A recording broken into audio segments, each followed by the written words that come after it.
Alô moçada, aqui é Júnior Maia entrevistando aqui o Valdeir aqui, meu amigo de bem com a vida, o Valdeir da Cisterna, super animado.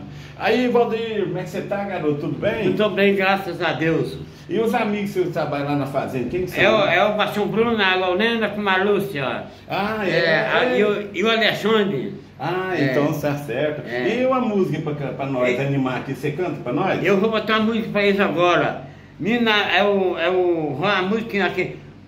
As águas de São Francisco estava ponte na ponte. Então é com você. Canta aí, garoto, canta aí. Vai lá. As águas de São Francisco estava ponte em cima da ponte.